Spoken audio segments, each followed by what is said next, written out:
All right, so the first thing we need to work on is conditioning a reward marker. We're going to do this by associating some sort of signal with something that already has relevance to the dog, which is going to be his food.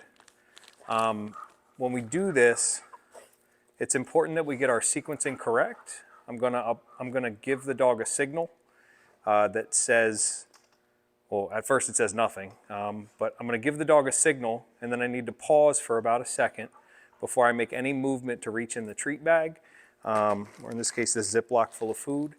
I need to wait a second before I reach in there and grab anything to give him.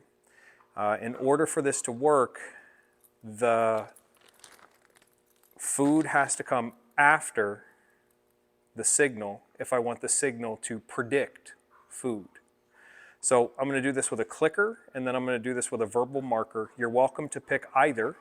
And you remember that this signal just needs to be something the dog can hear. You need to be able to repeat it the same way every time.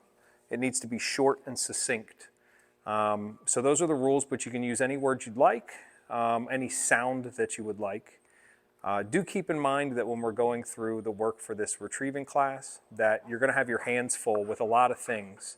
So if you're worried about having to do too many things with your hands at one time, then maybe consider using a verbal marker instead of a clicker. I do like clickers because they're very precise, they're easily repeatable. You can hand this to anybody and it's going to sound the same. So all we're going to do is make the noise, and then I'm going to pair that with food for the dog.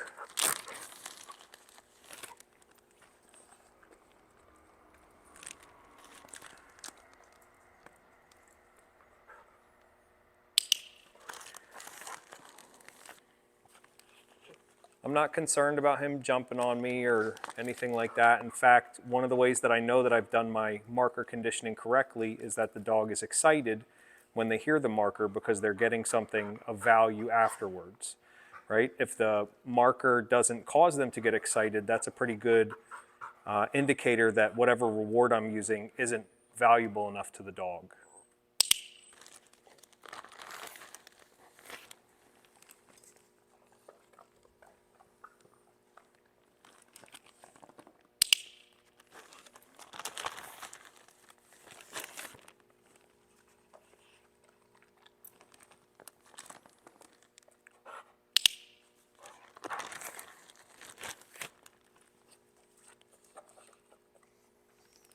So again, when we do this, it's very important that there's the marker there, and then there's a pause before I reach in the bag to grab food and give it to him.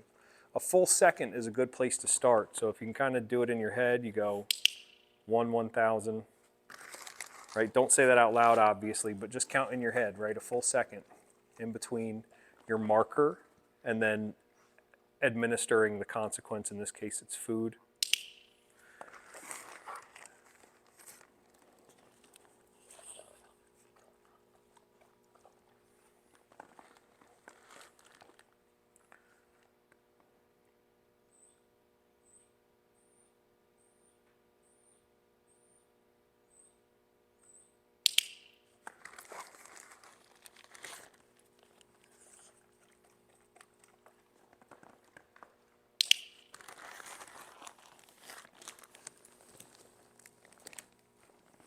You can drop small handfuls of food on the floor if you want. I am using his kibble, the regular food he eats every day. So I'm not using anything higher value than that. And I would strongly recommend that you get your dog interested in working for their regular food. In order for that to happen, you're going to have to stop feeding them out of a bowl. Do this at meal times instead. And at any point, if he checks out, like you see he's paying a lot of attention to me, he's trying to figure out how he can make this event repeat itself so he gets more food. If you see your dog check out, just end your session, dump your food back in the bag, dump your food back in the bag, and then wait until next meal time to try this again. That's a good sign that your dog is not hungry enough, which means they don't value your reward enough. So we'll give them another opportunity later, but I'm not going to keep trying to work with a dog that's not an active participant in the training that I'm doing. So I need to increase his motivation for the reward. I'm not going to increase the value of the reward by switching to something like hot dogs or cheese or anything like that. I want him working for his regular food. So we'll just stop if he checks out and try again later. So that's with a clicker. If I was using a verbal marker instead, we'd go, yes.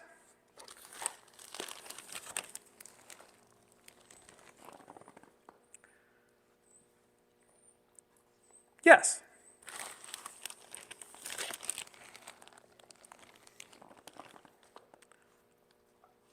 Yes.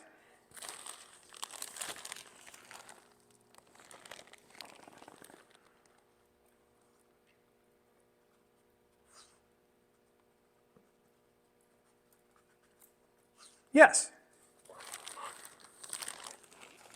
What you should notice is when I'm giving this marker now, you're starting to see that whatever he's doing, his kind of attention gets refocused on me. So you should see this kind of automatic response to that word, yes, where he's attentive to me when he hears that word, and that's because he's expecting to receive something.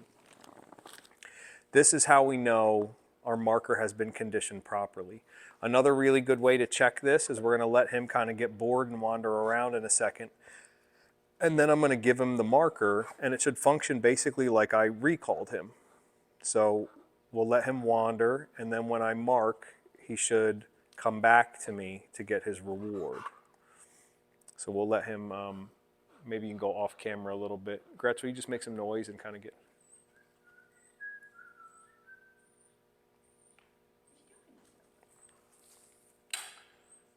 Yes. So you see, he runs back over to me when I mark like that, right? He's expecting food, that's why he's coming back. So that's a good sort of litmus test to know that I've conditioned my marker properly. Again, it doesn't matter which marker signal you use. It doesn't matter which marker signal you use, and you only need one. Whatever you use, though, just be consistent about it, and it needs to be short. So you wouldn't say good boy, right? You wouldn't repeat a word multiple times. You need something that's very succinct. Yes.